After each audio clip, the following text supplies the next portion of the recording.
going on, everybody? It's Jesse with Holbrook RC on YouTube here. I'm just starting out, trying to load up as many videos as I can. We got the Arrma Senton here today. I'm going to do a review on it. Just a couple things that I like, a couple things I don't like. I'm not going to get really in depth. I don't know all the ins and outs of this thing, only what I see and what I've actually had to replace recently in the past. But yeah, like I said, I'm new to YouTube. Holbrook RC is my channel.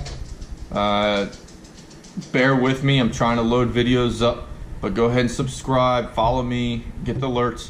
I'm going to be buying one or two more RCs here in the near future. I want to do more reviews. I want to do more videos of us crawling, bashing these things around, looking at the Axial Wraith. Let me know what you guys think about that, if it's a good thing, if you got a better alternative to the Axial Wraith. But I just thought it was a good price for what it is. But anyways, without further ado, this is the Arrma Senton 4x4 brush system. The body itself, on the outside, it looks very cosmetically pleasing. I think it's a very well done body. The graphics look good. I've had no issues with cracking. I flipped this thing multiple times. My buddies flipped it multiple times. I beat the crap out of this thing, and it's staying true. One of the things I really believe in, I've lost a lot of these clips in the past, these lanyards, they come on the truck with it. I haven't had to replace them yet. I lost a bunch when I was a kid. Can't remember how many I ran through, but these lanyards saved me a lot of time and hassle of going to the store and getting more clips or doing something else. But anyways, the bumpers, the front and the rear bumper, I like the fact that they extend past the body. If I'm running with guys with the same kind of trucks and we're racing around, I'm hitting them, they're hitting me. The bumper's going to protect my front of my body from cracking all up. I know I had a lot of trucks in the past that they would put them underneath the body. This would be to make it look better or whatever, but I think this does. I'm a very purpose-built kind of person. I want it to last me. I don't want to invest $300 into something and it break all up and I have to invest another $100 here or there. So I like that. I like that a lot. I don't have to worry about the body. I'm probably going to keep this body on there. There's no sense in me changing it out. All right, so yeah, pull the body off. We'll start in the front here. Talking about the bumper, they have these absorbers here, these plastic absorbers.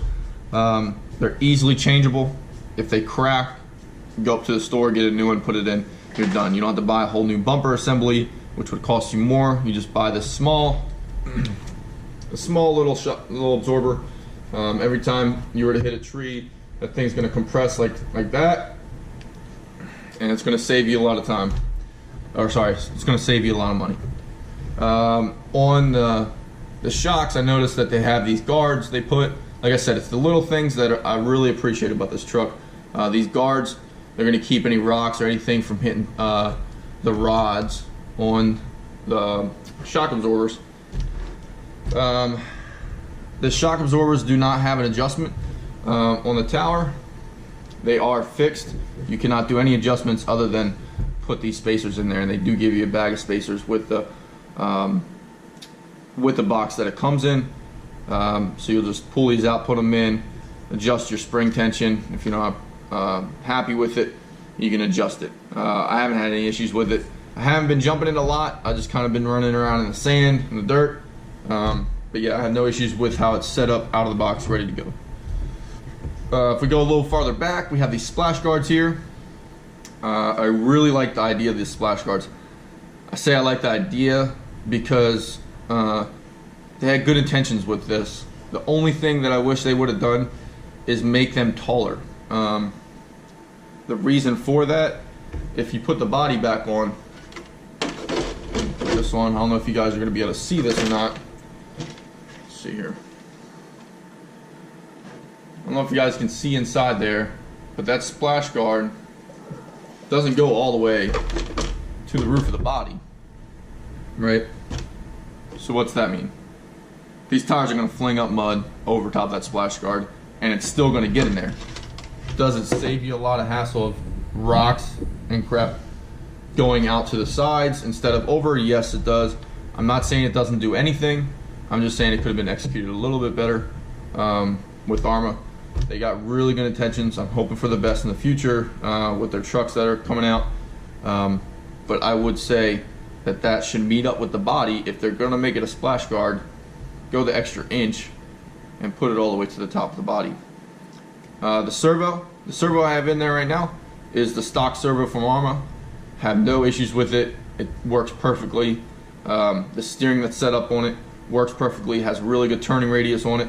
The links, none of them are adjustable, so you're gonna have to deal with that unless you buy aftermarket parts. The receiver is a stock Arrma receiver. It's the same one. It's in a very nicely waterproofed sealed box. I pulled it out. I looked at the grommets and the gaskets and everything looks really solid. Put it back in there. I do have the brushless system set up right now. It's the Dynamite 3300 kV fuse brushless system. I like that system. Like I said, I pulled out the brushed motor and the Arrma ESC. Had no issues with it. It was perfectly fine. I just wanted to get a little bit more speed out of it. And first thing most people do is go to brushless systems. So that's what I did. Downfall of that, inside the transmission, you have adjustments, holes for the different teeth on your pinion. Now that's set up for the holes on the motor that Arrma gives you stock. All right. The issue I'm having right now is I'm stripping out spur gears because this motor, the mounting holes for it, don't perfectly line up my backlash between my spur gear and my spur gear and my pinion gear. I keep burning through them. I'm looking for a metal alternative, or I'm looking for a pinion gear that has a good backlash with my spur gear. If anybody has any recommendations on that, please let me know. I've been thinking about modifying the holes on the top to make it slotted to where I can rotate it and kind of customize that. If somebody's done that, put it in the comments, message me. I'd really appreciate it. I'm having huge issues with that right now. My slipper clutch is adjusted just fine, but that's my main issue with this truck right now. The battery that they give you, not this battery, it's a nickel battery. They give you a 8.4 volt. I think it's a 2500 milliamp. Not 100% on that, but it works fine. It works absolutely fine. I had no issues with that battery. The charger, they don't give you a very good charger with it, but they do give you a charger. A lot of the trucks in the past that I bought, they never gave you a charger with it. You had to buy it separate. So it's a nice little feature that they give you. The drive shaft right here. This is one of the coolest features I like about the truck. First thing I noticed, the drive shaft is removable in a very, very easy way. All you do is you compress it together and then pull it off the forward and the forward and the back spline, and then it comes out. I'll show you here what it looks like when it's out. There it is right there. You just compress it like that, you pull it forward, and then you pull it backwards. That's all you do. You take it off of these splines right here, and you got it out. People ask, what's the big deal? Why do I need to take that out that easily? Correct me if I'm wrong again, but there are classes. There are two-wheel drive classes and there's four-wheel drive classes in some of these racings. This makes it very easy for you to do this. If you want to race in a two-wheel drive or four-wheel drive class, or even go out there in two-wheel drive and just goof off in the rain on the pavement. I did it the other day and it was really fun and just drifting around. It makes it very simple. It's all about these little things that make it very nice to have a truck like this. Another thing, talking about the spur gear, talking about my pinion gear, to take the transmission out, all you do is remove this bolt right here, one single bolt, and then you got this red puck right here. Once you take this red puck and you pull it out of the way, this whole transmission, when you pull this tab up, will slide forward and it's all out. After you have the whole transmission out with your motor, you got 3 bolts to take off for this plate. Once you take that plate off, you can access everything. I can only relate to what I had in the past, so I keep doing it, but in the past I've taken off tires, I've taken off shocks, I've taken off even a control arm to be able to get to a spur gear in the easiest way. Or sorry, not a spur gear, but a spur gear. Just to get to the spur gear or adjust the slipper clutch. This is so simple. If I did it right now, I'd go get my tools and I can have this out in 2 minutes, and then have it adjusted or completely replace it. That is my favorite feature along with the drive shaft. I really like it. They executed that perfectly. The left to right, so they put all the electronics, controllers, the servo, and the motor on the right side of the truck. On the left side of the truck, they put the battery. I feel like this is a really good left to right weight distribution.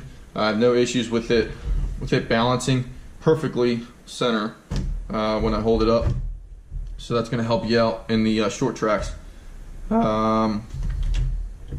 See the back side, again, the shocks have guards at the bottom for your any debris that will kick up and hit your shock absorber. And then on the back, you have again your bumper shock absorber right there. Let's see here. Adjusting your slipper clutch, it's a very, very simple task. If you want to do it like this, everything's assembled. They give you this tool right here. Not only is it for adjusting your slipper clutch, but it's also for taking off your wheels and tires. All right. So this is going to be for your slipper clutch. This is your socket. It goes on to. You do have to take the drive shaft out for this adjustment, but you take this and you put it onto your back spline. And if you look closely, you see that spring right there. That spring is actually adjusting the tension put onto your slipper clutch. So you put that tool on that nut, take your truck, and if you watch, you can roll the tires forward or you can roll the tires backwards, and it loosens and tightens the compression on that spring. That is the simplest way I've ever had to adjusting a slipper clutch. I mean, they hit it nail on the head, like it's perfect. So overall, this truck has probably been the nicest truck I've owned, out of the box. All right, ready to run. If you're just getting into it, I would really recommend this. It's a much cheaper alternative to the Traxxas Slashes. I think it was $230 out the door, and this is 4-wheel drive, guys. All right, you're talking. I think it's over $300 for a Traxxas Slash 4x4 with a brush system as well. This is not very far off from a Traxxas Slash. It is very nice. The tires are very, very soft compound. These are Fortress tires. Not very familiar with them, but they're a very, very soft compound. They work great on the street. They work great in the sand. I even went through some ruts in the sand the other day. They had no issues with it. The only thing about these wheels that I could say I would change, and I don't know if, like I said, I don't know if this is something new. I don't know if it's something that I've missed.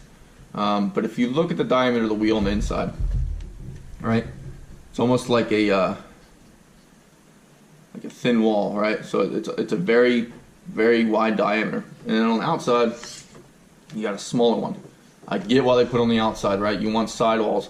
You don't want your tire hitting a rock, or sorry, your wheel hitting a rock and cracking on the outside, right? But what happens when you turn the other way, and then you hit a rock right here? Being such a low profile on the inside, that wheel's so much more susceptible to getting hit and getting cracked. I'm not really sure if that's a buggy thing, or sorry, not a buggy thing, but I guess a trophy truck thing, or whatever this is. But yeah, let me know, guys. Let me know if this is something that's normal. Teach me. Let me learn off of you guys as well. But yeah, like I said, I love this truck. It's a really good truck. I recommend it to anybody that's just starting out or anybody that's even been into it. Like I said, I've done it in the past, and I love it. I would buy another one if this one went down in a fire. I mean, they're that nice and they're that affordable. Like I said, I got this at Florida RC Outlet, located in Jacksonville, Florida, off of Route 17. My name's Jesse again.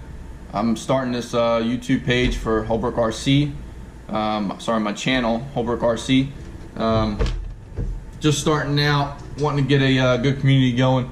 Learn from you guys. I want you guys to maybe learn from what I have. Maybe you don't have one of these and you're looking at them and you're kind of deciding between this and a Slash, and I would highly recommend that you would get this instead of a Slash. Save yourself some money.